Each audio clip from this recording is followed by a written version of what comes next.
In front of me is iPad mini, and today I would like to show you how you can add a password to Passwords Manager. First of all, you need to click on Passwords app and enter your current passcode. Then hit Continue. Select Allow or Don't Allow in the pop-up, and finally, to add any password, click on this plus at the bottom. Then input all of those informations. At the top, type in any website.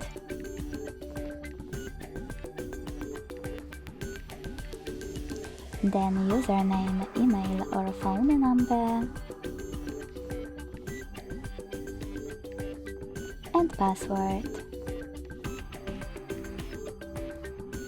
Following that, add any notes if you need them.